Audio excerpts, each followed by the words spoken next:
बिस्मिल्लाहिर्रहमानिर्रहीम। Chapter number 7 analytical chemistry और आज इसके long questions answers question number 3 and question number 4 जो है इसको इंशाल्लाह ताला आज हम अटैम्प्ट करेंगे। स्टूडेंट्स, इसमें एक्चुअली जो आपके क्वेश्चन नंबर 3 में पूछा जा रहा है, इसमें आपसे पूछा जा रहा है कि गैस क्रोमेटोग्राफी क्या चीज़ होती है। थोड़ा सा डिफरेंट टॉपिक है, तो आपको ज़रा सा कंसंट्रेट करना पड़ेगा कि गैस क्रोमेटोग्राफी क्या चीज़ है। पहले तो ये समझ लीजिएगा कि क्रोमेटोग्राफी जो है वो एक्चुअल में क्या चीज़ होती है। होता क्या है कि जब आपके पास कोई भी सैंपल आता है और आप उसको उसके इंडिविजुअल कंपोनेंट्स में सेपरेट कर लेते हैं, तो ये वाली जो टेक्निक होती है कहलाती है क्रोमेटोग्राफी। लेकिन अगर आपसे पूछा जा रहा है कि गैस क्रोमेटोग्राफी क्या है, इसको किस तरीके से आप एक्सप्लेन करेंगे, तो सबसे पहले तो ये समझ लीजिएगा कि गैस क्रोमेटोग्राफी में आपके पास जो सैंपल होता है वो वोलाटाइल सैंपल होता है, यानी ऐसा लिक्विड जो बहुत तेज़ी से रूम टेम्परेचर पे उड़ता रहे, इस तरह का जो सैंपल होता है वो कहलाता है वोलाटाइल सैंपल। अब चाहे वो लिक्विड की फॉर्म में या वो गैशियस स्टेट में हो, इस तरह से आप जो उसके जो कंपोनेंट्स है उसको सेपरेट करेंगे, तो ये जो टेक्निक होती है कहलाती है गैस क्रोमेटोग्राफी। इसका जो ऑपरेटस होता है वो भी थोड़ा सा डिफरेंट होता है, तो आज आपको इसकी थोड़ी सी डिटेल्स बताते हैं कि किस तरीके से ये काम करता है। सबसे पहले तो बेसिक दो बातें समझ लीजिएगा कि किसी भी क्रोमेटोग्राफी में दो ही चीज़ें होती हैं, दो फेजेस होते हैं। पहला फेज़ जो होता है वो होता है इसका स्टेशनरी फेज़। स्टेशनरी फेज से मुराद ये होती है कि एक बार आप उसको अगर कहीं पर पेस्ट कर देते हैं तो फिर वो अपनी जगह से नहीं हिलता, वो फेज़ स्टेशनरी फेज़ होता है। और जो दूसरा होता है वो कहलाता है आपका मोबाइल फेज़। मोबाइल फेज़ का मतलब ये होता है कि इसने मूव करना होता है, इसी वजह से इसका नाम क्या होता है, मोबाइल फेज़। तब हम आ जाते हैं अपने गैस क्रोमेटोग्राफी के जो अपरेटस है उसकी तरफ। इसको शॉर्ट में जीसी कहा जाता है, ठीक है। GC stands for gas chromatography, और इस पूरी चीज़ जो है इसको कहा जाता है इसका अपरेटस, गैस क्रोमेटोग्राफी अपरेटस। तो ये किस चीज़ के ऊपर कंसिस्ट करता है, इसमें देखिए सबसे पहले गैस टैंक या गैस सिलेंडर मौजूद होता है, ठीक है। इसके ऊपर इस गैस को फ्लो करने के लिए एक रेगुलेटर लगा हुआ होता है। इस रेगुलेटर की मदद से आप जो है वो प्रेशर को कम या ज़्यादा करते हैं। अब आप देख रहे हो यहाँ से एक ट्यूब जा रही होती है, ठीक है। ये ट्यूब सीधा जाती है जीसी ओवन के अंदर। अब ये जीसी ओवन क्या होता है, गैस क्रोमेटोग्राफिक ओवन। इस तरीके से एक ओवन बना होता है, इसके अंदर ये ट्यूब जाती है और आके कॉइल हो जाती है, ठीक है। कॉइल होने के बाद ये इस रास्ते से बाहर निकली है। यहाँ पर मौजूद है डिटेक्टर जो डिटेक्ट करता है, और उसके बाद डिटेक्टर अटैच होता है आपके रिकॉर्डर से, ठीक है। अच्छा, अब यहाँ पर ये जो सैंपल है इसको इंजेक्ट करने के लिए भी आपने क्या करना होता है, एक आउटलेट बनाना होता है। इसे आप कहते हैं कि ये सैंपल आउटलेट या सैंपल इनलेट कह लो, ठीक है। उसके बाद आपके पास अब आ जाते हैं कि काम ये करना किस तरह इसको। तो आपके पास ये जो गैस टैंक होता है इसमें आम तौर पर जो गैसेस फिल होती है वो कौन कौन सी हो सकती हैं, या तो हीलियम होगी, या नाइट्रोजन गैस हो सकती है, या hydrogen gas, argon gas, carbon dioxide gas, या फिर लिक्विड सिंपल सा एयर आपका, ठीक है।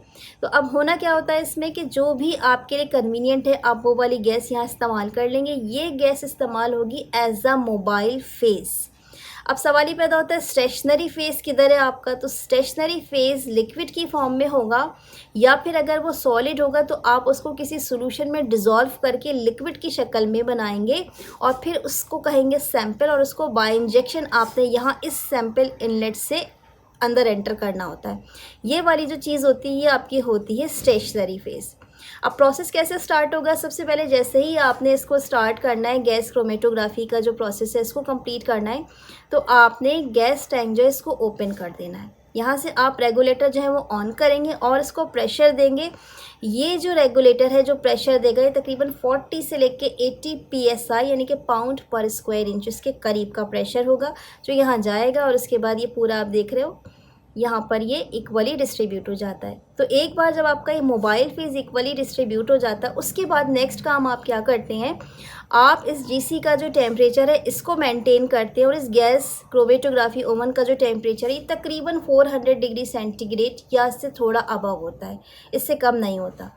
अच्छा, टेम्परेचर मेंटेन करने के बाद अब आपने अपना सैंपल यहाँ से जो है वो इंट्रोड्यूस कर देना है। जैसे ही सैंपल इंट्रोड्यूस्ड होगा तो इसके बाद ये क्योंकि स्टेशनरी फेज़ है, ये मोबाइल फेज़ है, रिएक्शन स्टार्ट हो जाता है, और इस वोलेटाइल सैंपल्स के जितने भी इंडिविजुअल कंपोनेंट्स हैं वो आहिस्ता आहिस्ता सेपरेट होते हैं।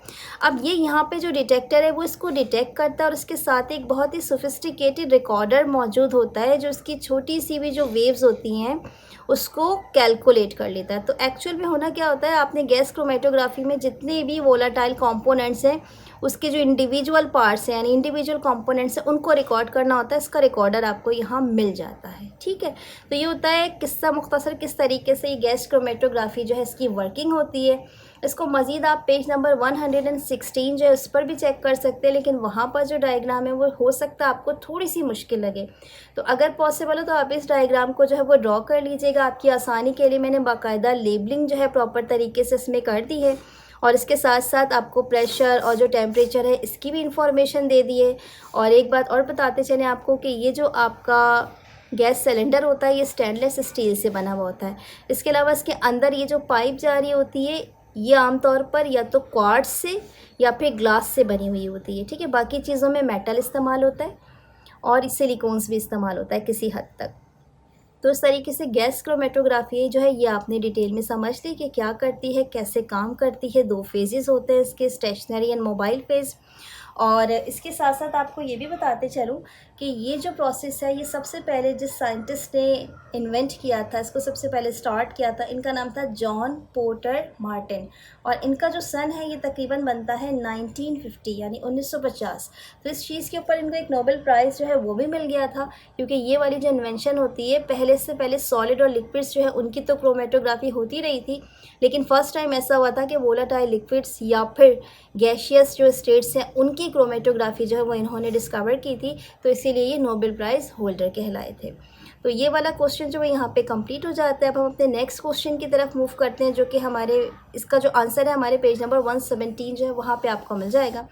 सवाल आपसे ये कहता है कि फ़र्ज़ कर लीजिए कि अगर आपसे कोई पूछ रहा है कि जितने भी इलेक्ट्रोकेमिकल मेथड्स होते हैं उसमें इलेक्ट्रोकेमिकल सेल्स जो है उसकी क्या इंपॉर्टेंस है, ठीक है।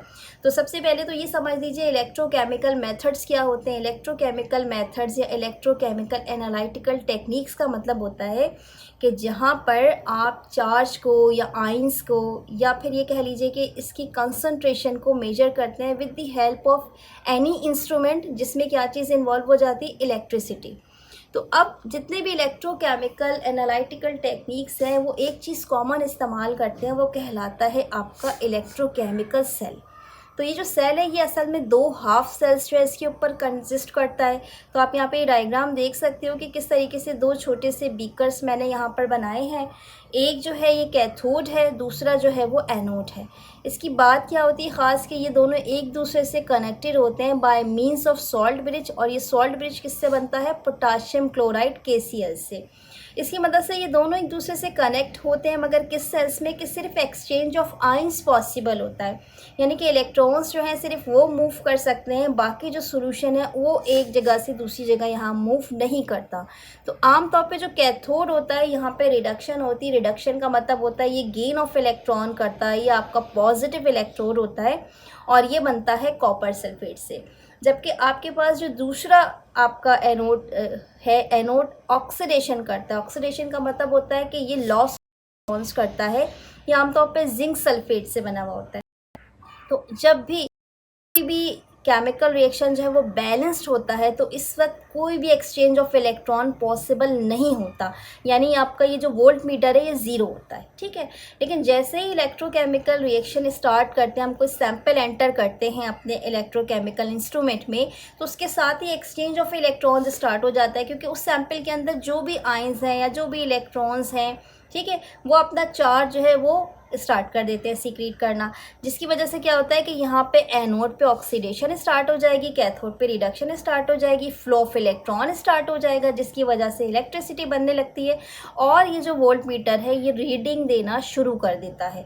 तो आप फ़ौरन इस रीडिंग को कैप्चर करते हैं और इसकी जो रीडिंग होती है उसको नोटिस करके आगे फर्दर कैलकुलेशन करते हैं। इसका मतलब क्या हुआ, सिंपल, अगर आप इलेक्ट्रोकेमिकल एनालिटिकल टेक्निक्स इस्तेमाल करना चाहते हैं तो इसके लिए इलेक्ट्रोकेमिकल सेल मस्ट है। जाहिर सी बात है अगर ये मौजूद नहीं होगा तो यहाँ पर जो भी आपने सैंपल या एनालाइट इस्तेमाल करना है उसकी जो कंसंट्रेशन है वो कैसे आप कैलकुलेट करेंगे, जब यहाँ पे रिडॉक्स रिएक्शन ही नहीं होगा, ऑक्सीडेशन ही नहीं होगा, रिडक्शन ही नहीं होगा, तो ये वोल्ट मीटर की जो सुई है ये भी रिफ्लेक्ट नहीं करेगी। जब रीडिंग नहीं आएगी तो जाहिर सी बात है कि आप एनालाइट की कंसंट्रेशन भी मालूम नहीं कर सकेंगे, ठीक है।